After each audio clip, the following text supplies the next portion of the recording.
Hey, welcome to another week of Radio Melee. It's your boy Toph. We got PPMD. Yo. And we got SluG. And let me tell you, SluG, you've been a hero of mine for quite some time, especially in the online tournament kind of series, but it was really dope getting to see you. I don't know. I think to me, prove what I thought was already pretty obvious offline.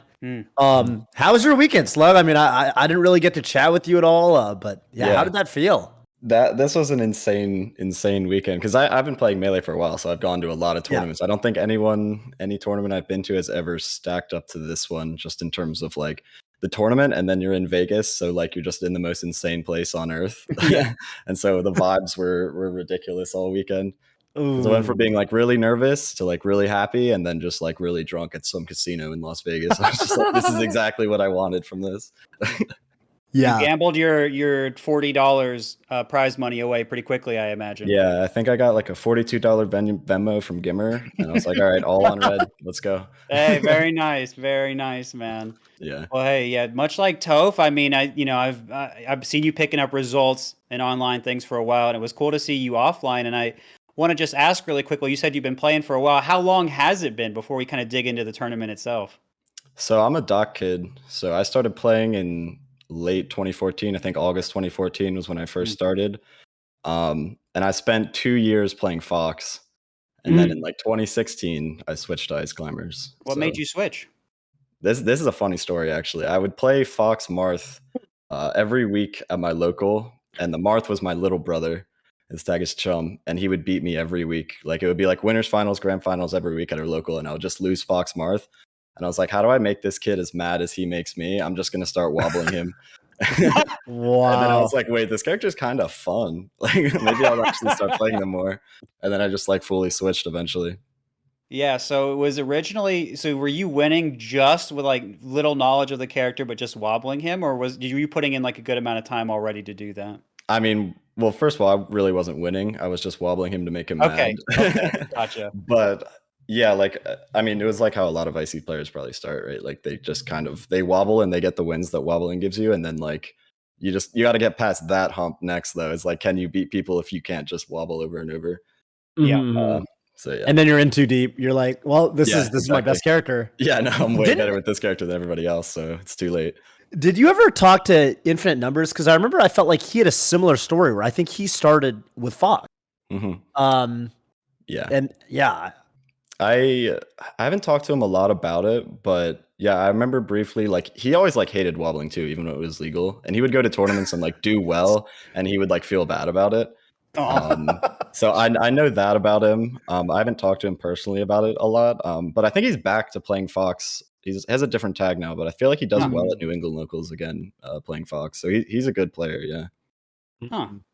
Yeah. This all makes sense to me because I something I wanted to dig into a little bit is I've heard about your counter pick strategy, and I know that you've been going, Fox or Sheik, I guess, for each. And I was like, and I'd heard you had a really good Fox, so that makes sense that you actually started on that character. Yeah. But something I was wondering about, and we were kind of theorizing, we were theory crafting on the commentary, PP, if you were watching before the set that SluG had with J-Flex, was that, SluG at that point had apparently beaten J-Flex 9 times and not lost. Yeah, so it was 9-0 tournament record. And I was almost wondering, like, at that point, because it sounds like J-Flex was kind of doing this thing where he'd start the set with Sheik and, like, usually lose the first game. And stop me at any point, SluG, to correct me if I'm wrong, but this is the data I got. And then J-Flex would try, often he'd switch to Peach, and it would kind of turn into a counterpick battle. And then I was kind of like, if that's how this is going, why doesn't J-Flex try like a double blind kind of thing? Right. Yeah. And like maybe start with Pete. You know what I mean? Like, has that happened? Do you have any intel or insight as to this dynamic? Yeah, I know he has a Peach because he's had a Peach for a while. I remember he used to play Peach against like Diz at New York locals like years ago. So it was on my mind, like maybe he'll go Peach. But yeah, like he normally never starts Peach. It's normally like a counter pick thing. And then like when we've played online, it'll be like I beat him in Sheik Peach, or sorry, Sheik Ices, and then like he'll win like one of the next 2 games, and then it's just like my counter pick. So like his Peach is like pretty good or like passable against Ices, but like it's not very good in the other matchups. So like when we played online, if I got the chance to play like Fox against his Peach, I would normally just win. And I feel like he kind of just doesn't want to deal with the counter pick war, but I'm not 100% sure. I see. I see.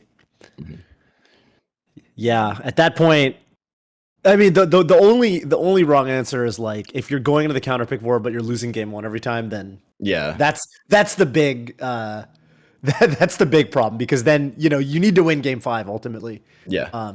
But yeah, just like with the way like counter picks work in Melee, or I guess Smash in general, like once the one person gets the counter pick advantage, it's like it can be pretty hard.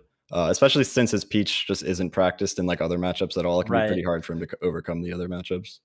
A classic tri-state Sheik phenomenon, starting from the days of Mewtwo King.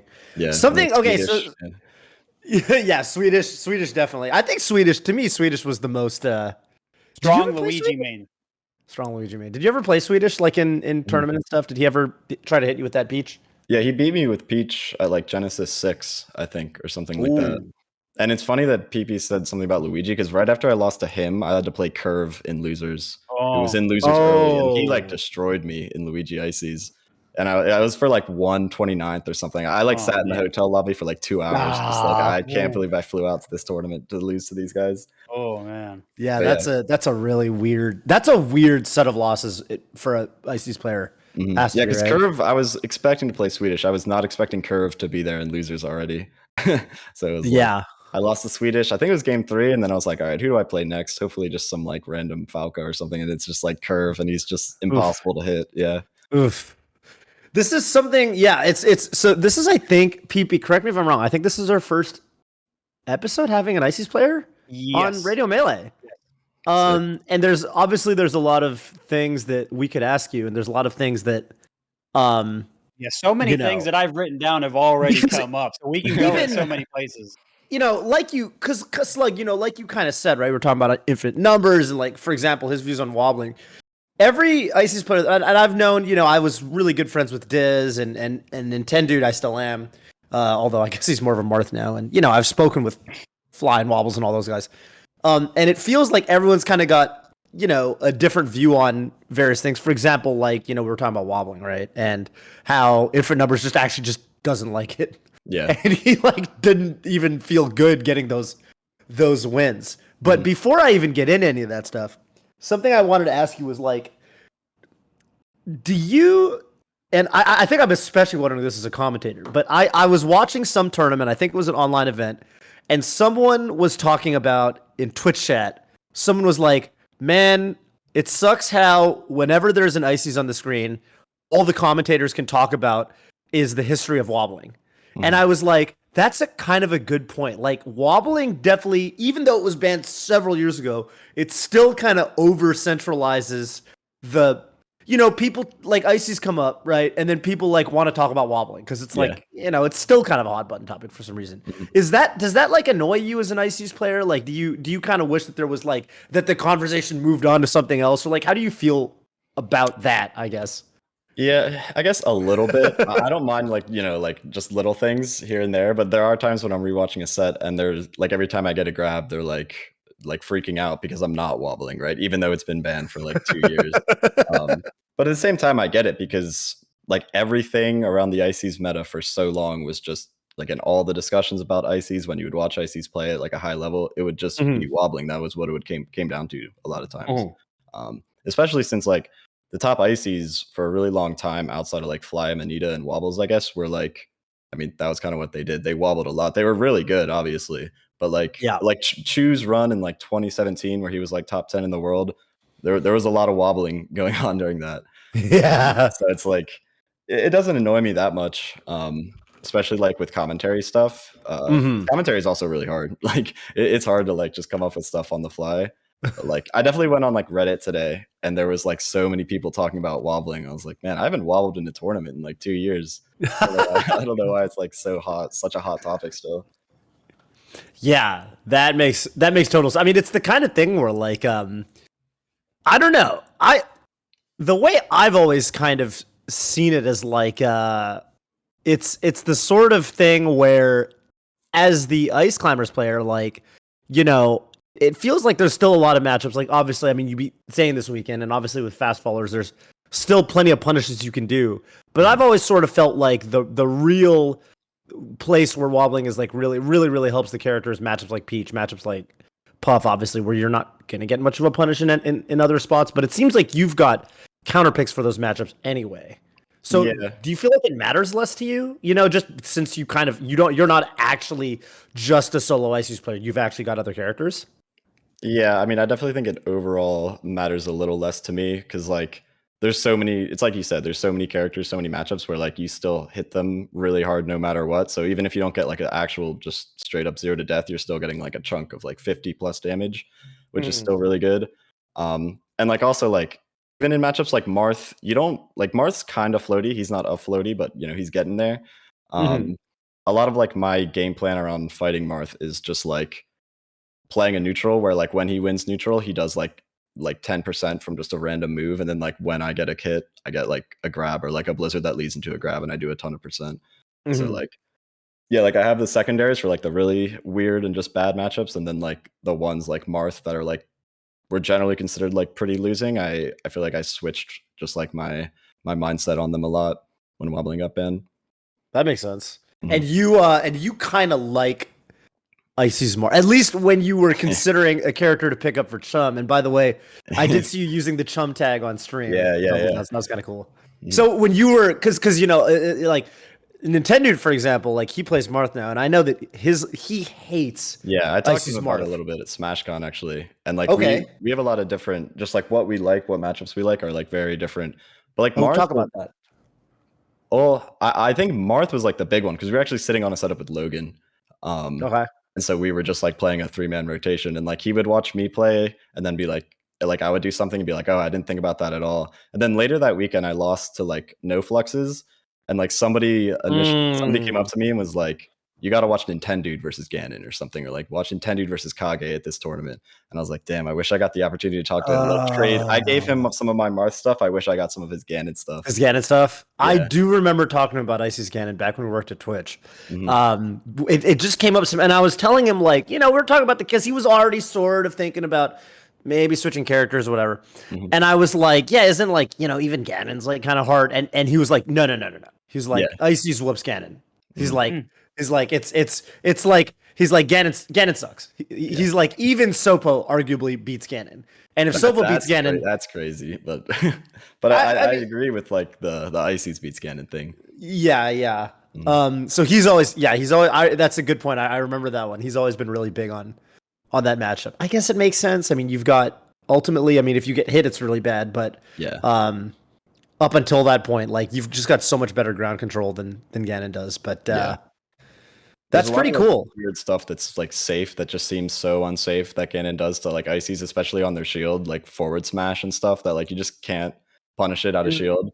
And like so it's a lot of like you gotta like have the matchup knowledge to just like not try to punish stuff. You gotta just know when you can and can't. Yeah, that makes total sense.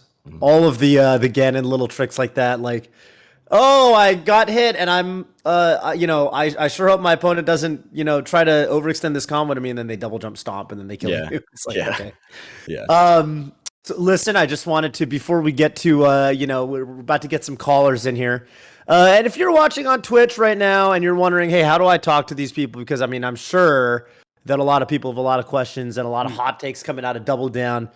Is Zane washed? You could come in and you could ask us that. I don't know. We could talk about it. But we're going to talk about whatever you want to talk about. All you got to do is use !Radio Melee in Twitch chat, in either my chat or PP's chat. And you get to hop in the Discord and basically just talk to us live on air and ask SluG whatever you want. And before we get our first caller on, I guess we should take a moment to talk about the community voice from last week, because we did have Hungrybox on. We kind of had two community voices because Hungrybox, I don't know, Hungrybox, he was in content mode, and when he's in content mode, he's in ultimate mode. Yeah, and he was really. I've never seen a man so passionate about Minecraft, Steve. He was Wasn't he right, PB? He was really passionate about you're Minecraft right. Steve. He was like, boy, let's just I know it's called Radio Melee, but hey, can we talk? We need to talk about Steve. Radio Minecraft Steve. Like what if MK Leo loses to the guy? I was like, yeah, what if he does? What if he does? I don't know. I hadn't considered that. I'll tell you. I hadn't considered it. I don't know. Yeah, no, it's. I mean, it was funny because I think for HBox, like, I think he has a. Maybe this will even be relatable as an ICES player, but I feel like he has a. Chip on his shoulder is the wrong word. It's the wrong nuance, but that's kind of what I'm going for. Is like you could tell he was opposed to the idea of being reactionary against some character that's like performing well with a small sample size. You know what I mean? And I think that's pretty relatable as a even in Melee, like that definitely is something that comes up from time to time. They banned Wobbling, and no ICs were winning majors, man. We got to go all the way. We got to ban the ICs, man. They're coming on the shows, man. They're over. Yeah, there's an ice climber on Radio Melee now. We got to ban that. That's right. Yeah, we got to get. Dude, I've been saying, I don't know. I'm kind of just sometimes I just wake up and I feel like I'm a contrarian, but I've been saying maybe it's time to unban it. But anyway, we can absolutely get into that. Someone should come on and ask us that question if they're curious. But okay, wait. Before we get off topic, let's take a look at HBox's community voice and all the wonderful responses we got. Now, so before we start reading the answers, there was question one and we need question to know two. about the questions. There were two of them. One was, do we press a button and swap Armada out of retirement with a current top 5 player? And then the other one was, do we ban Steve and what are the conditions? And I don't know. It was basically about Steve, and we got into a lot of sauce, but those were the questions. But yeah, let's go ahead and look at. We got two answers here. First from Kairos, looking at question 1, saying they wouldn't press the button. Armada looks content in what he's been doing and being a longtime viewer of the scene. I like how things are changing with players like Jmook on the rise and Amsa almost at the point of winning a major. Yeah, so I think a lot of people, I was looking through a lot of these answers, and I don't think a lot of them wanted to bring Armada back, but I assume that, maybe he would want to enjoy it to make the button press a little more appealing. But anyway. I think it's just hard to say, like, I'm going to throw somebody out. You know what I'm saying? Yeah. Like, I feel like, if there was just a button that brings Armada back, I'm sure a lot of us would push it. Yeah. Well, okay, maybe SluG wouldn't.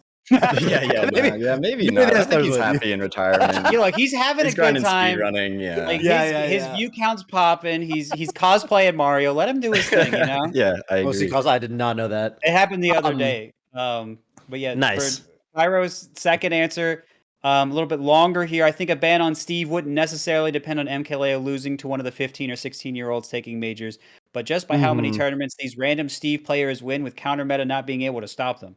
Making the decision based on one player's success or failure fails to account for how Steve's triumph over the rest of the top players. We love a Steve. Sorry, I just love that his name is Steve. It is really funny. I think it's Steve from Blue's Clues every time. I imagine like Steve from Blue's Clues is like, we just got some mail and it's a first place prize pool again for him. He's having a good old time. If say the meta turns into a point where only Leo and a couple of the top echelon players like Spargo and Tweak can beat Steve, then that is not a healthy meta and the character should be considered for a ban. Meanwhile, there are other fighting games that have a broken character and their communities did not ban them. And then there's Brawl. And then there's Brawl. No, yeah. I mean, it's it is kind of funny talking about banned characters because really, when you look at the history of fighting games, Smash, it's really rare that a whole character gets outright banned. That is not common. I mean, really not common. And there have been some pretty. Has it ever really even happened in Smash? Because I know like Meta Knight and Brawl he did get banned. Got banned, but then he got unbanned like 6 months later or something. It was there were 2 rule sets, and he got banned in one of them. But the problem was it was hard to get everybody on the same page, and the Japanese players didn't ban him. And the Japanese players, when they didn't want to come over to, I don't know, maybe I'm making this part up. But point is, they couldn't get everybody on the same page. So they're like, well, exactly. Maybe the cleanest ban. It's kind of funny. The cleanest ban that I think we've ever had in Smash, to my knowledge, is that Cloud got banned in doubles for Smash 4. I think specifically like double Cloud. Super OP, right? Super OP, I think, yeah. I think it got to the point where it's double Cloud, like like the way people talk about Fox and doubles in Melee. It's like actually like that. Like I think double Cloud is the best team, and then all the next best teams, you need a Cloud, and if you don't have a Cloud, you're way worse than a team that has a Cloud. Which is funny because Cloud wasn't even the best character in singles, but I think he just has like with limit, it's just like you can just rip a kill from anywhere on the screen, and that's just really valuable when you He can was like pushing his limits. I'll say that. grab into it. He was pushing his limits. It's probably Anyway, like really easy too, right? So it's like Double Fox and Melee, at least it's probably the best team, but like at least there's a lot more that goes into it. Yeah. Double Fox is the best team, but like I mean I've fought Armada and Android with the Fox teammate, and it didn't feel like we were playing the best team when we were getting blended up left, right, and center. Wrath USSB, I'm not gonna read the whole thing. Wrathu agrees that I would not push the button. I think as much as I'd love to see Armada with his raw skill adapt new Peach type coming out to beast, I think the excitement and innovate is something each of the top 5 has. Yeah, that's kind of how I feel. It's like Melee's in such a good spot right now with like there's so much variety at the top level. I feel like we've got a healthy mix. We don't need to mix it up further. Mm-hmm. And to the Steve question, it becomes counterpick culture, but if he consistently loses to the Steve players, the game is doomed. I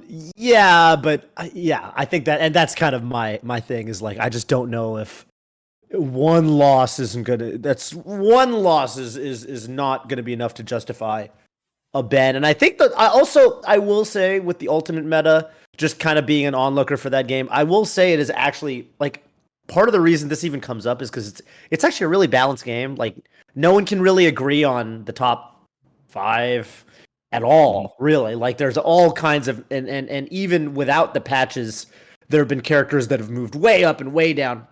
And no one can really agree on what, there's just so much, there's actually a good amount of variety. And so I think for a lot of the newer Ultimate players, I feel like it must be very weird having an over-centralizing character in the first place because they've literally never had it. Yeah. Right? You had MK Leo who's playing Byleth, who's like not really top tier, and Tweak's playing like Diddy and Sephiroth, and they're kind of good, but not really top tier. So I think for them, they're like, whoa, we've got an actual top tier that's like, actually, we can agree that this character's top tier. That's different, and that's got to feel weird for a lot of them. So that's probably why they're reacting the way they are. But anyway, I think we're just about ready to get our first caller on. We got a bunch of questions from a bunch of wonderful guests, some old, some new. And our first caller is going to be Neptune. How you doing, Neptune? Where are you calling in from? And what do you got for us today? Hi, I'm Neptune. Hello. I'm calling in from Boca in Florida. Nice. Okay. My question for SluG is kind of a two-part question, but it's something I've been thinking about for a while. One of my friends who is, or at least used to be an Icy's main, talked about how she considers Wobbling to be sort of a valuable asset to equalize matches or make up for the Icy shortcomings, similar to how Rest is for Puff. Do you consider Wobbling to be that, or as how most people consider it, which is an unfair advantage? And as for a second part, to extend that, what are the strategies people can learn to go far without wobbling, especially with much less Icy's players in the scene after the ban? Aside from, handoffs and what you've shown in Double Down, do you think that ever since the ban, do you think people have sort of lost or forgot the matchup experience beyond don't get grabbed and separate the climbers and kill Nana as soon as possible? Okay, those are good questions. We'll let SluG start it off, obviously, because I don't even know how you feel about wobbling. This is something I'm curious about. I mean, are you infinite numbers where you're like, nah, wobbling's always been stupid, or are you like, no, we really should? It's very fair, blah blah blah. Like, what are your thoughts on it? Because there's so many different opinions. I've always been kind of a fence sitter on wobbling because it was never overpowered, or at least it never made ice climbers overpowered. And so from a game balance perspective, it was like we said with like banning wobbling when, like wobbling got a clean ban, but Meta Knight and Brawl never got a clean ban. Like it was never like we were never really winning majors. Like it was more of a problem in like pools and like locals. And so from that perspective, it didn't really make sense to ban it. But at the same time, I can 100% like see the other side of like it was clearly like if not the most lame, it was like one of the most lame and just like degenerate things that you could do in Melee. And so whether it should be banned or not, at this point, I'm okay with it being banned. And I don't think that like ICs are unviable at all without it. No, in yeah, fact, you definitely prove that. Yeah. Because I think that like all the stuff that they're bad at, like they're still bad at whether wobbling's legal or banned. And the stuff that they're good at, they're still pretty good at, right? Like Mm-hmm. if you get a grab, you still do a ton of damage. And like that's still your win condition in most matchups, right? Like if you get a grab in the corner where handoffs are guaranteed, you pretty much should always get a kill. Or if not a kill, like a very like high amount of damage into an edge guard or something like that. Right. So is it unfair? I don't think so. Just because like I said, ICs didn't win majors, and like if it was really unfair or overpowered, they would have been like going crazy, winning majors. Like you would have seen like the super top players picking up ICs. But I don't know. I also, if I were to choose keep it banned or keep it legal, I would probably I'm fine with keeping it banned, honestly. Mm-hmm. Because I also just personally, I have more fun playing without it. It's just more fun. I have more satisfaction from the game. I was saying to my friends at Double Down, I was like, it's weird to play on stage and have everybody like cheering, right? It is the polar opposite. Yeah. I will say the only time you will get cheered for if you're wobbling is in crews. If they're from the region, they'll be like, "Yeah, wobble, do it." I also liked when wobbling's legal. I would go to like a major with like my friends who like when I would wobble and my locals, they would like be so mad. They're like, "This needs to be banned. This is so lame." But then like when I'm wobbling some outer region player, they were like freaking out, like, "Yes, wobble them." But that's not often enough, right? You're going to locals more than that usually. Yeah, like, it's weird that like people would be like, "Bro, you're sick." Like before for years, like nobody ever said that to me. Yeah, that's gotta be a weird dynamic. That is funny. It is really bizarre. And then what was you also just to one more thing that I was kind of wondering about that kind of has to do with this. I mean, by far your best results are post wobbling, right? I mean, assumedly you just got a lot better as a player, but Wobbles had like a blog post about this where he talked about like how most Ice Climber players just tunnel so much on just wobbling and just grabbing and putting up a wobble. And like if you stop doing that, you'll get way better. And I always like brush that off as like that's stupid, right? Like I don't know, like you just grind and like you'll get there. And then when wobbling first started getting banned at some tournaments, I was like, maybe I should like see how it feels to play without wobbling and like play without wobbling at my locals. And I'll just be grinding net play without wobbling. And like, I kind of like felt it instantly. Like I was just getting way better. I was thinking about the game in like a more holistic sense. Interesting. And like, I remember I was doing that for a couple months, and then I went to Genesis where wobbling was still legal. That was like the last legalized major before it got like completely axed. And so I was like, had all that no wobbling practice, and then wobbling was legal there, and I felt like such a god at that tournament. Like my neutral had like gotten way better, and I was just a way better player all around. But then I still had like the god, like Armada level punish game, as people say, right? So that was like my breakout land. Actually, I got like 17th or something. Oh, nice. But yeah, like I do think there's some truth in the like when you let go of just looking for the one option, like all of a sudden, like the game, you see the game more clearly too. Yeah, and the second part of the question was on screen there. What are some good non-wobbling strategies? So what, I guess basically to put it another way, what if you weren't wobbling, and we're not just, because you're not always doing handoffs by the edge, and you're talking about improving your neutral, what did you add in? What took the place of that built you up more basically? So I think one of the biggest things was just like looking at all my moves that weren't grab and trying to figure out like what I'm actually supposed to be using them. Like for example, when wobbling got banned, I guess maybe I was doing this before, but like definitely like Blizzard versus Marth is sort of like one of like the key things I just spam it a lot versus Marth, because I realized that like to beat Marth forward or down tilt, you don't grab, right? Like that's just gonna lose horribly. And so I was looking at my other moves, like Blizzard does really well against down tilt, because like if he's holding down trying to down tilt and he gets stuck in a Blizzard, then he's in a really bad spot. Stuff like that, like looking at like using up air versus like full hoppy foxes.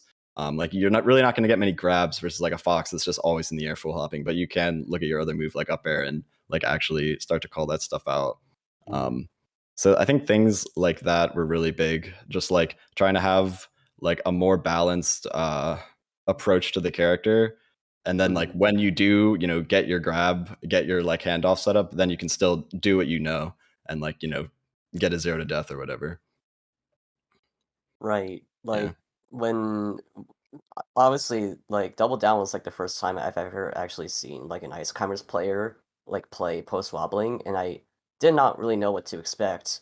And thinking about it is like really interesting because from watching the matches, it's like I thought to myself, like, did people like lose or like forget like how to fight ice climbers beyond just like Mhm. don't get grabbed or just separate the two ice climbers players, which obviously I think like IBEW for instance has done really well in like doing that, but I Mhm. feel it's interesting to think about. Yeah, I mean, I think people definitely like don't play the matchup nearly as much because like just a lot of the IC players just don't play that much anymore, or they're just not as good. Like when I was at Double Down, I had to play KJH and JFlex, and both of them came up to me before our sets and was like, "Dude, who do I even warm up with to play against you?" And I was like, "Don't ask me, I don't know." Whereas like majors in the past, there would always be like at least a couple other high Someone. level Ice Climbers players there. So like it got when Wobbling got banned, it nerfed the character, but at the same time, like it's hard to warm up for me, or it's even hard like just like to find an Ice Climber player to net play. Yeah, So like yeah, that's actually pretty nice. They're so hard yeah. to find on unranked. Yeah. Mm-hmm. I remember I played it. I played Frostbite on Unranked, who's like a good MDVA ice climber. And when I ran into him and I saw he was like a good ice climber player, I was like, wow, this is probably in like 2 years or however long it's been. This is probably the first time I've ever got like a good Ices Ditto session in on Yeah, Unranked. that's rare. That's not only Yeah. were Yeah. not only were both of you on a rank, but you found each other. The Yeah. rarest of Yeah. the I rare was so moments. excited. You found a unicorn in the wild. Yeah, actually. I DM'd him afterwards. Like, I can't believe we actually got Icy Dittos on Unranked. Yeah, that's awesome. You like that matchup? Yeah, I like it until I lose, and then I'm like, that's the worst matchup in the game. It's one of that, those. that matchup. Well, what's it like without wobbling? Because I know with you would like wobble, and then you have to hope that Nana comes in and helps or something. Yeah, and like she'll get like, it hit looks away. it's so Yeah. ridiculous looking. Yeah. And if you're not doing that, you're wave dash down smashing, Mhm. and it's just and there's just like dudes flying everywhere. So I mean, Yeah. what's it like now? I mean, it's pretty similar. Like wobbling actually like added like it, like took away from part of the chaos because there would just be chaos, and then you would have like a little bit of like calm where like somebody's just getting wobbled. Mhm. Now it's like even more chaotic because you don't even have those breaks. But it's like you said, it's a lot of down smash. It's a lot of like back throw. Back throw is really good. Oh yeah. That's like the Yeah. main mix of like, are you gonna shield the down smash or are you gonna try to get away from the back throw? And then like Blizzard, like when you get a lead, Blizzard camping is really good because since Oh. Icy's mostly just wave dash, they can't go vertically around Blizzard very well. So that's like the TLDR on that matchup pretty much. I need to see this. That sounds funny. Yeah. Well, Toph, if you got anything you want to add to it, feel free. I know we've had SluG going on this one for a little while now, so I'll sit this Yeah, one I out. mean, no, I mean, obviously, there's nothing that I'm going to be able to add to give new ICES players any kind of advice in terms of what they really should be doing. But yeah, I mean, what Wobbles was saying about the over centralization and stuff like that definitely makes sense. Do you know if there are SluG? Do you know if there are any like up and coming ICES of note right now that are Yeah, I mean, I know a couple. Even just being in like the IC's Discord and like doing lessons too. There's some that I can definitely think of. One player that's really good is Marth from Florida. She is like, I first heard of her through NetPlay brackets. And like I didn't think they were very good. Like I didn't think much of them. I wasn't even like trying to be like toxic, but like and then just like watching them improve like more and more. Like I've been really impressed. Like I feel like every tournament I see them play, I think I tipped off. They beat like 2 puffs and a peach or something. Ooh. So like I think they could be really good if they get to that is more. that is so huge. No, honestly, like dead ass. Mhm. Like I don't know. Somebody needs to make a meme or something, but it's like like it's like you. Like if I see you beating Cody, I'm like, yeah, all right, that's pretty dope. Yeah. That's a good win. And if I see like you beating like Polish? not even Polish, dude. Yeah, it could be like not even Polish, dude. No, like PR Peach hey, from like Peach. Alaska. I'm like, yeah. He did what? Like Yeah. I don't know. I Malachi or somebody, right? Yeah. Even would be like, I'm just like, Yeah. okay. Granted, I guess you're probably going Fox or Sheik or whatever at this point, but like seriously, like when I see ICs with any kind of results on a Peach player, I'm just like, wait, who is this guy? Yeah. Unless the Peach in question is Kalamazoo. Yeah. Because don't want to get into it, but man, Keizu he had a rough time versus Ices for some ungodly Yeah, reason. I've seen some of that. People would like send me their sets and be like, I don't know, like maybe it's doable. And I think it's more just a Kalamazoo issue than anything else. Yeah, well, it is always said that Kalamazoo is only good at the matchups that Peach loses. And he's not good at the ones where Peach he's wins. just like ridiculous versus Fox is what I've heard. Ridiculous versus Fox, yeah. Ridiculous versus Fox. But anyways, good to have you on, Neptune, for some wobbling talk. Did we kind of? I know you had two parts to your question. Did we kind of go over everything? Yeah. I think that answers Awesome. pretty much everything. I know it's like a little bit of a mouthful, but No. It was I- good. It was the kind of thing I wanted to talk about for sure. So thank you for Yeah. asking it. yeah, I heard you guys on the stream being like, "Oh, I wish people like stop talking about wobbling." It's like shit. Well, we didn't fully go into it, and I think you it's a do. question everyone's thinking about. Unfortunately, until we have more slugs and moths and everyone else popping off, I think Mhm. that's what we're going to talk about until we start seeing them do more and more. But slugs are already changing that, so that's cool. I mean, I would have been disappointed if we didn't talk about wobbling. Oh, were you excited? Yeah. You're like, oh boy, I can't wait to talk about wobbling. That was like what I was mostly prepared for. I was like, I'm going on Radio Melee. Like, all right, let's get some wobbling. Yeah, you got to mentally prepare for that one. That's Well, what's up. Neptune, thank you so much for calling in. You got any shout outs for us on your way out today? I guess shout outs to my friend who I mentioned, Kate, who was the one that made me think about this. She's really good, and she's the one that helped me not only get back into Smash Brothers, in the first place, Melee and such, but she also hosts like a weekly online tournament that I take part in a lot. So Cool. so I owe her a lot because of that. Awesome. Yeah. Don't really have much more shoutouts. I mean, I guess I'll shout out my Twitter, I guess. Silent Neptune on Twitter.com if people want to find me, I guess. We're on it. Well, there you have it. Well, thank you so much for calling in, Neptune. Hope you have a good rest of your day, gamer. Of course. Thank you. You all have a good rest of your days too. Thank you. Thank you. Take care. All right. See ya. Take care, Neptune. All right, good first question. Let's keep it rolling. We got another one queued up, ready to go. Profanity. I know profanity. Oh, you do? All right. Well, let's see what's going on here. Welcome to the show. Where are you calling in from? What's your question for us today? Hey guys. My dad's profanity. I'm calling in from San Juan, Puerto Rico. Oh, cool. Yeah. Very nice. So my question for SluG is, when I first met you, probably a little over 6 years now, you played Fox. Your tag was the Irish Demon, but you've now changed your tag to SluG. Is there any story behind that at all? This is a big one. This is an important question. Yeah. You were trying to get away from telling us this, SluG, but we've gotten the sleuths on it. Once I saw profanity join, I was like, I know what he's gonna ask me. Sorry, buddy. We got history. The Irish Demon, I stopped using that tag because people kept asking me about like the history of Northern Ireland and like the IRA and stuff, and I didn't want to get too political. I see. Yeah. I see. Mm-hmm. That makes sense. Yeah, then I did like SluG and like the randomizer and the melee thing, like the melee tag thing. You can just hit random. It gives you. Wow. That's a classic. I think that's how Dunk got his tag. A lot of good animal tags coming out of that thing. Yeah, that's how Chum got Chum's tag too. Like Wow. Got it. Really? Interesting. That's really cool. Mm-hmm. So I guess that was why is the softball. G Go ahead. capitalized? Let me ask real quick. Why is the G capitalized as well? I wish I had a good story for that. I don't. I think I saw Mango with some cool capitalization in his tag, and I was like, "That's sick." I'll just make my G capital. Okay, so it's not like you can read it forward and backward. Yeah, some people will call me like Gulse or however you say it. Like I know, like when I would play Counter-Strike, people would make their names backward all the time. And then I like have my name as SluG. I didn't know people did that, and so people would always call me like Gulse or whatever, and I would be like, "Why are you saying that?" Gulse. All right, maybe we'll get a Gulse sign for the crowd. They can hold it up behind you when you're in the next major. We'll see. Yeah, that is kind of badass.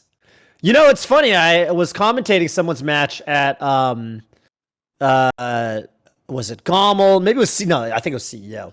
And their tag was Swiss. And I made a joke on commentary where I was like, "Oh, Swiss, we've got Swiss carrying on a long-standing tradition in the Melee community of naming yourself after a European country, but not being from that country. Of course, referring to Swedish and Polish. And Swiss found me at the venue later and was like, dude, you're the first person ever to understand my tag. And I was like, wait, I was making a joke. I did not think that was like point. That was the point. Their They were tag was the trying to meta do that. commentary. Yes. I like made a joke and I was correct. Like that was literally what they were trying to do. I was like, oh, okay. That's Hey, good crazy. stuff, Toph. Good stuff. Yeah, man. yeah. On the Which I ball. guess I should ask because I'm pretty sure Swedish is not from Sweden, and I'm pretty sure Polish is not from Poland. Do you have any roots in Ireland, Slug? Yeah. If you see the flag behind me, yeah. that's like County Donegal. So that's like the county in Ireland where like a lot of my family lives. Oh, that's tight. That's Yeah. tight. Cool. That is really cool. I'd love to go someday. I think I want to say Polish is actually Polish, not like is he? born or not like born Okay. in Poland, but Of like descent. At least ethnically or by descent. Yeah, that's cool. I think their tag was like ambiguously Polish at first. Ambiguously Polish, whatever yeah. that means. But That's a very yeah, Polish thing. I don't think Swedish is Swedish. I'm pretty sure. Yeah. Although technically it is Swedish delight, which is just a snack. True. Yeah. So that makes sense. Well, thank you, Profanity. Yeah, absolutely. Getting into some of the history. We got to there, the bottom of this one. We were sleuthing here. Mm-hmm. Yeah. Well, You thank so much have any for shout calling outs you want to do? Oh, absolutely. This might I gotta shout out all my friends that got me into Melee. So like Zuppy, Chem, Bambi, Colball, Croto, Forest, Gene Dalla, Dark Jeanette, Kami, Croto, Panda, Majers, MG, all these people. There's this one guy, he used to train me. He's from New Jersey. He just goes by the Big Z. He doesn't play that much anymore, but that guy really got me into it. Oh yeah. So I've been playing probably like 8 years now, and it's really because of him. I'm gonna look out for the Big Z. Shout out the Irish Demon. That's how I met him. SluG, your success. We never thought it would come. You never thought it would come. You've been hitting the gym. All the gains you got. You lost a lot of weight. You're, we're just proud of you, man. Let's go, SluG. Thank you. Yeah. I appreciate you guys having me on. Thank you so much. Of course. Take care, Profanity. Have a good rest of your day. Thanks for calling in. You. Bye. Picklebacks. Wait, you said picklebacks? You're a pickleback guy. Oh, I saw that. I'm looking at the submit topics here, and Profanity also wanted to ask you about your history of picklebacks. I just drink a lot of picklebacks. Yeah, dude. Yeah. I had my first pickleback. You know what a pickleback is, PB? Nope. Pickleback. Well, you explain it, SluG.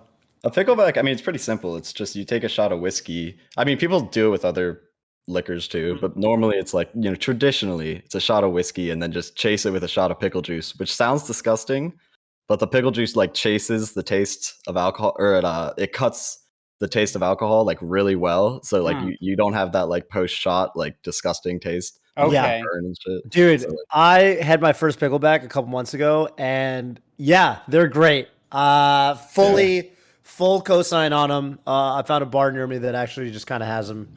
They can be a little hard to find sometimes because like most, I feel like you don't normally keep pickle juice behind the bar, I guess. Yeah. Are they an Irish thing, picklebacks? No, I don't think so. I think if you did a pickleback like with Irish whiskey in Ireland, they would like kick you out of the bar.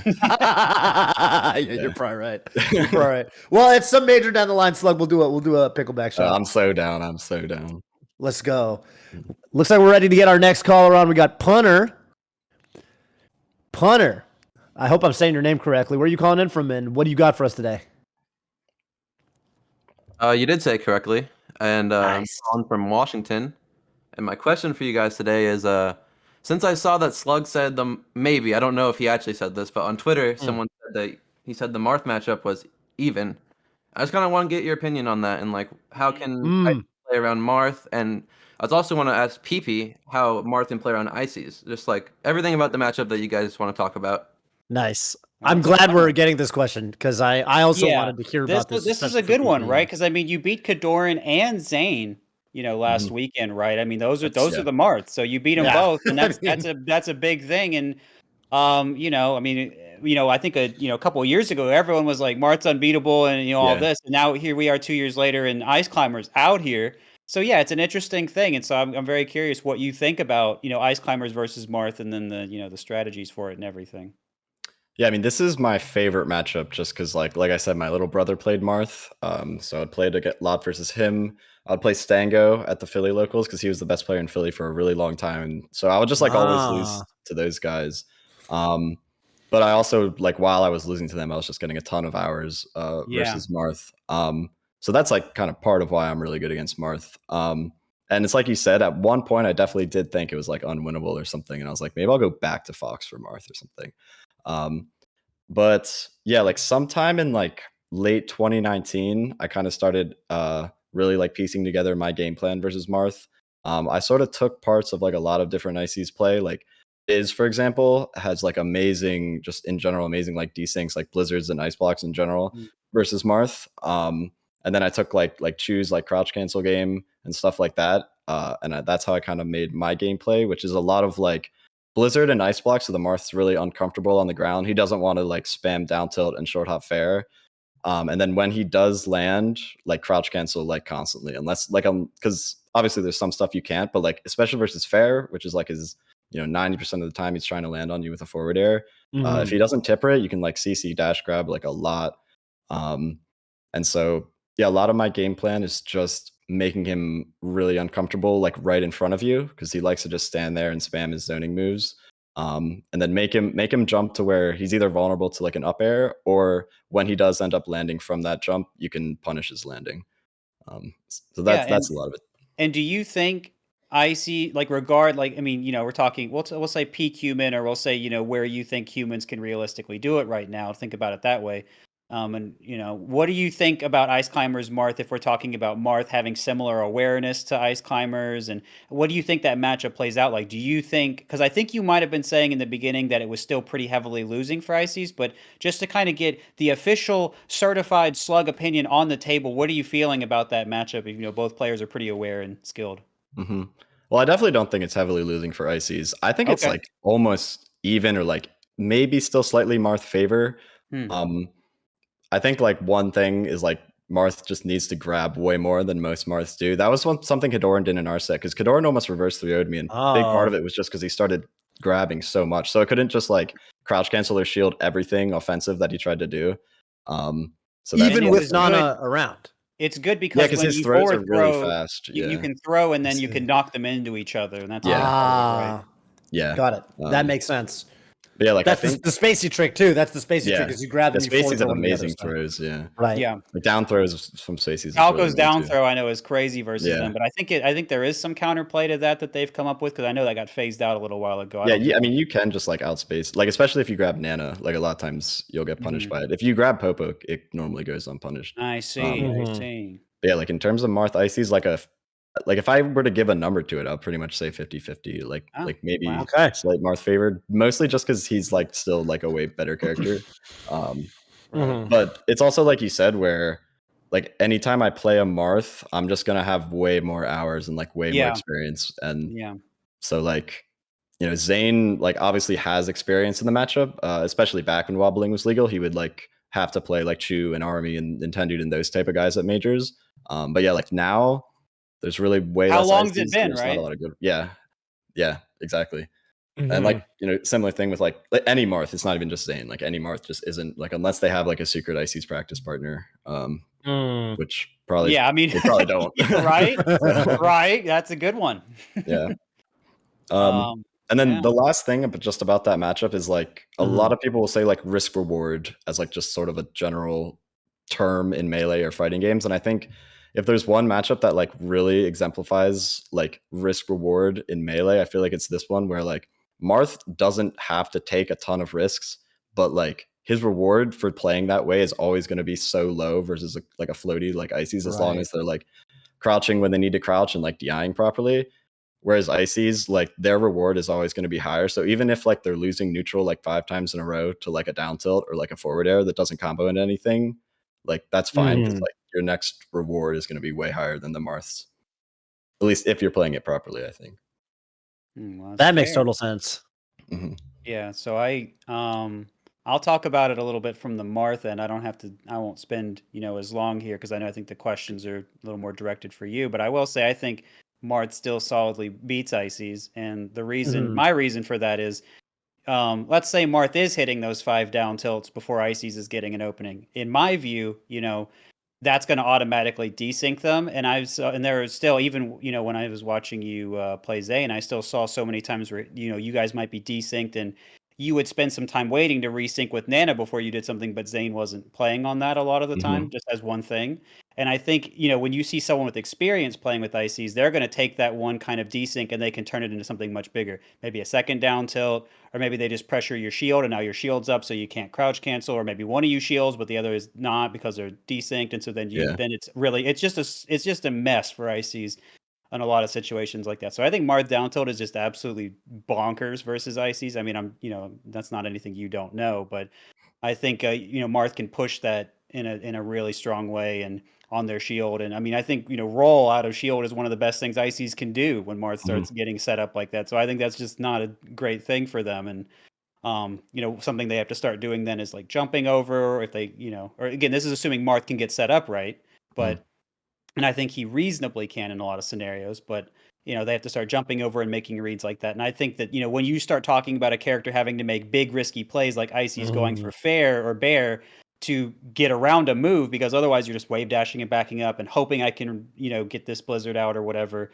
I think that just feels so much stronger for the other character. And I still think Marth can make a decent opening as long as he's really paying attention and has the experience off of those down tilts. So to me, I think it's strongly Marth favored. But yeah, I mean, when you're going up against someone, with the hours and the experience, and the Marths are not really playing ICs, I think that can look different in practice a lot of the time.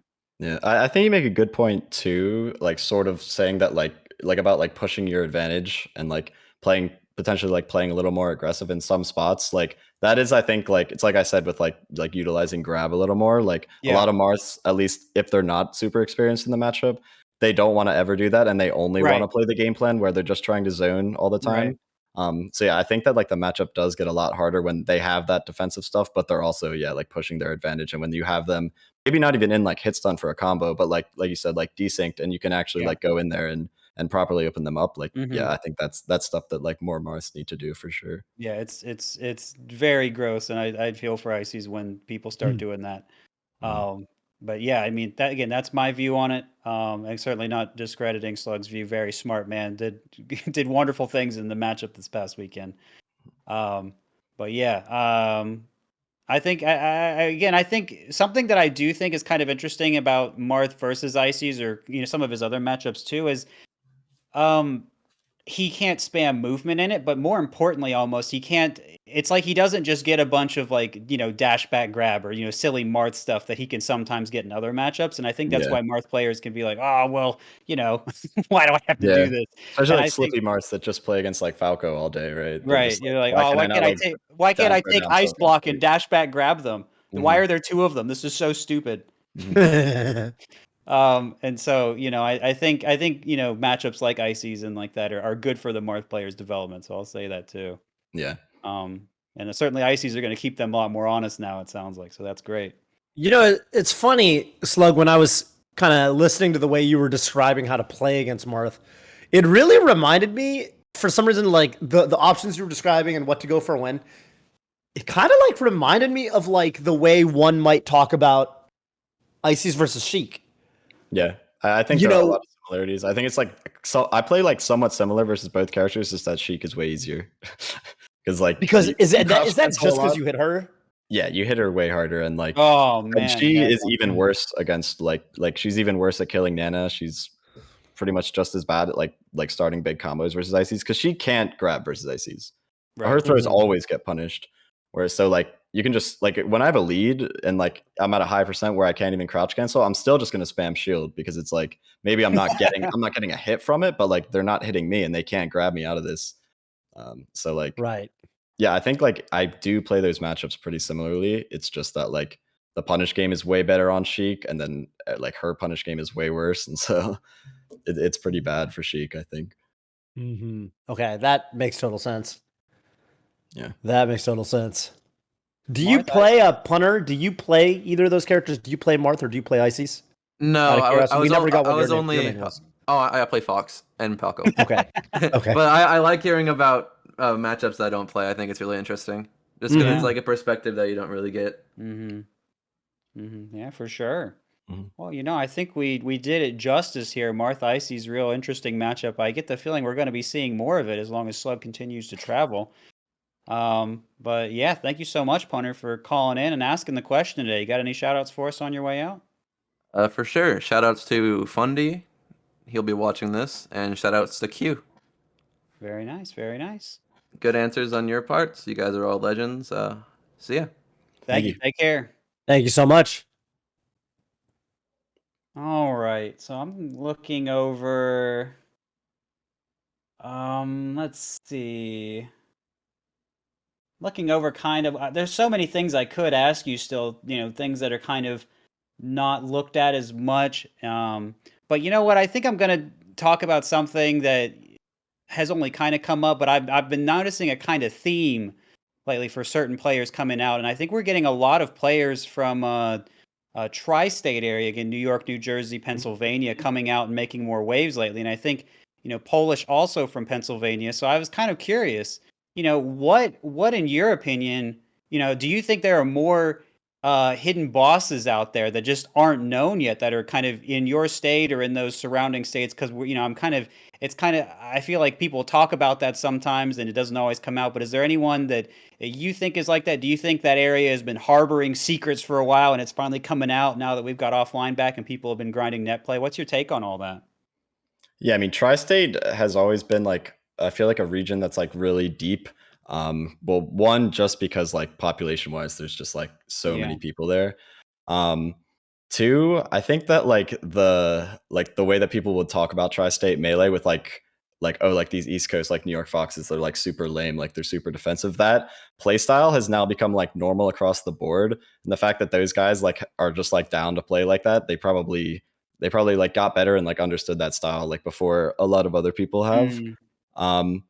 Also, like more specifically in New York, like I've never even gone to this local. I've been to the venue, but I've never gone to the local. Like at the nightclub, like the sort of culture there is like so good because it's very supportive, but it's also very like a grind culture. And so you have guys like Jojo, for example, who is like a known player in that scene, and now he has like the slippy net play that he can grind, and he has like his local that's super stacked and super hype, and a bunch of people watching it that he can compete at. And so I imagine that really helps like him as a player, just pure melee skill wise, and also him mentally.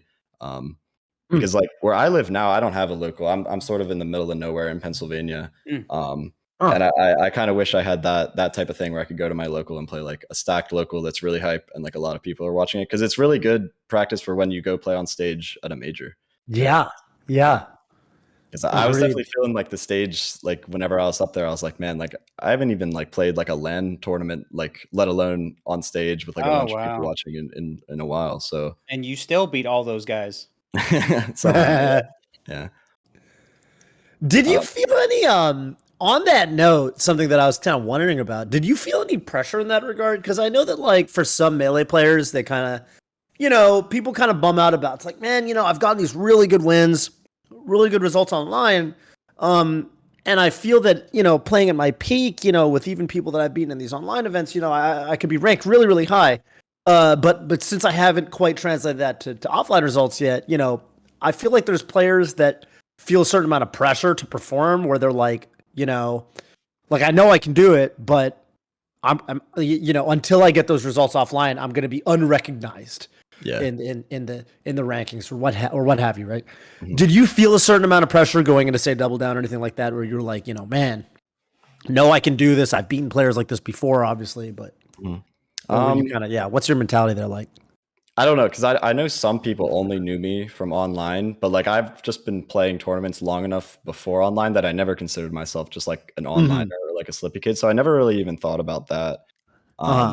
Just because I guess I just assumed that like my online results would eventually, or my offline results would eventually match my online results. So that wasn't really something that I had pressure with. The thing that I more noticed this weekend was just like going into a set thinking I would win versus going into a set thinking I would lose. Like versus Kadoran, I think I felt really nervous playing that set because I thought I would win. I just felt really confident against Kadoran. And then like I played Zane and like I also won, but I had like no nerves really until like maybe the final stock of game 5. And I think that was because I thought I would lose, and so it's like Ah. I would just, it's like if I lose to Zane, like whatever. But like Kadoran, you're like, I was prepping for Kadoran. I thought I would beat Kadoran because that's just my favorite matchup. And so like I think like mentally, it just really changes how you feel in the middle of the set. Yeah. Mm. Do you ever kind of grapple with stuff like that, PP, when you were, obviously both getting good and when you were already really good? When I was coming up, I didn't care about that stuff at all. Like, I think one time Zoo asked me on Smashboards, if you guys know what that is, that's a forum. Zoo asked me one time about, don't you, now that you've gotten results, don't you feel like worried about protecting your spot or whatever? And that thought had never crossed my mind in my life. I was like, no, I don't. It's a weird. Why would you think about that? Why'd you think about that? I just didn't make any sense to me. And so like I just had that sort of thing. Like I just love Melee. I just want to grind it. And that's it. And because I still have stuff I want to do, and then I just took that all the way, until I was a top player. And then after that, I think a lot of challenges came in because I was like, oh well, now I'm thinking about protecting my spot, and now I'm thinking about, I want support from people still, and trying to figure that out and everything. Like now, okay, I beat everyone. Now what do I do, right? And there was just a lot of questions at that point. But before that, no, I was just hungry and enjoying it. And so, I think.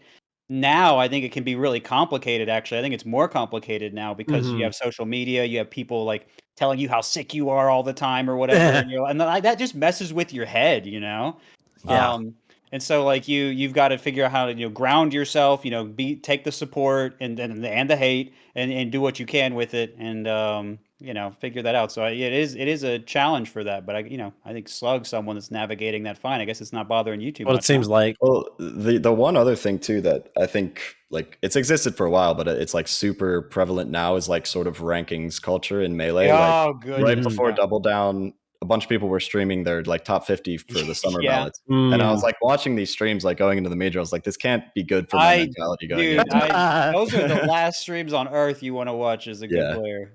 You gotta stay out of there. Because like every tournament, everybody's like, okay, this is what like the top 25 is now, and then like You know what somebody I've loses, liked? and they're like, this is what it is. After Double Down, people started doing this thing now, and I'm so glad for this meme. They go, okay, the results are like the best players in the world, and there's no debate. It's like number 1 Cody, number 2 Yeah. Amsa, and then they do it like that, and then Zane and SluG were 5th, or I forget exactly what everyone placed or how good everyone in the world is now. But they said, and there's no debate at the end, and that I love that because it makes fun of how people are so reactionary to results, and it also makes fun of the ranking culture a little bit. So I love that meme. I hope we do that for a long time. I agree. Yeah, I was talking to Amsa about this. We did an interview after Double Down, and I was doing it with PG Stats. So naturally, we tried to make it like tie it into the PG Stats brand somehow. So one of the questions I asked him was like, I guess, I apparently Double Down might have been the last tournament before the summer rankings or whatever. And so Amsa, it was like and I think they asked this to Cody as well. I didn't do the Cody interview, but we asked Amsa like, what do you think you're going to be ranked, or what do you think about that in general? And Amsa was like, yeah, it's funny, like in the past, he would think about this sort of thing like rankings, and he'd think about 2018, 2019 he was ranked top 10 twice in a row, and he feels like rankings wise he's been very consistent, very solid. So now he was like, instead of, this was something that Amsa was kind of talking about, was like something that kind of was tough for him in the past, where he would go to these tournaments, maybe Japanese tournaments or something, and it was always kind of like, well, if I lose, would that affect my rankings negatively in a way where if I get first, it doesn't really help me at all. And he was like, instead of focusing on that, my only goal right now, especially coming out of Double Down where he got second, is I want to win a major. Right. So the only goal, it's not about the rankings right now. All I want to do is win a major. That's the single-minded goal. I've gotten third in the past. Now I've gotten second. Next, I have to get first. And the rankings are irrelevant. Maybe we cross that bridge when we get to it at some point. But for now, it's I just got to win a major. Right. That's the only goal right now. And so I was like, that's a good question. Very reasonable. I think for our lovely guest here, SluG, is there a goal that you want? Is there a matchup you'd like to conquer? Is there a player you still want to beat that you haven't or would like to beat more? Is there anything you want to master with Ices? What are you looking for out of Melee right now? I think right now my main goal that I have my eye on is I just want to be top 10 and then I'll go from there. But that's like the main That's a thing. big, that'd I'm be a like the big opposite of achievement. Amsa. I'm just Mhm. thinking about rankings. Yeah. But yeah, Yeah. like top 10 would be I would say that's my main goal. Like there's no real like players I'm like I super want to beat or anything like that. It's more just like just get top 10 in the world. Man. Seems very doable Yeah, I think so, honestly. You're at this starting point. that resume, man. Mhm. Yeah. We'll see. Exciting stuff. But yeah, I think, great questions, great answers, great discussion all around. I think there's really Yeah. only one thing left, and that's, you know what it is, Slug. It's the community voice. It's a question you ask to the YouTube audience out there. You can think of Mhm. it as asking a question to the community if you'd like. But yeah, it can be serious, it can be funny. It's your time, it's your question. What would you like to ask the people, Slug? So when you told me about community voice, I was like, man, what do I ask? And I was thinking like, what do I want to know about like just people on YouTube that play Smash or follow Smash? My thing is I would like to know about like just the random like hidden bosses or sort of local legends of people's scenes. Like Mhm. who is it in your scene that like is just like a local legend, whether it be like skill or like tournament organizing or streaming or like just like being like just like the biggest homie, something like that. I want to Okay. see Oh, the I love stories that that. people have. Yeah. I love that. Yeah, There's we've so had many people that come to mind variations. for me. Yeah, we've had variations on that, whether it's like TOs or something like that before, but I like kind of extending it just to everyone. You bring out the best of your local Yeah. scene. That's really fun. Yeah. Yeah, I Yeah. like talking to people at majors and like hearing those type of stories too. Just like the people you would never meet unless you go to those locals, and like hearing like the people from their scenes talk about them. I like hearing about those kind of people. Yeah. Yeah, man. That's a lot of fun. Is there anyone, I guess you said you're in the middle of nowhere, so I guess you're your own local hero, but is there anyone from Pennsylvania you might have wanted to shout out if you had the chance?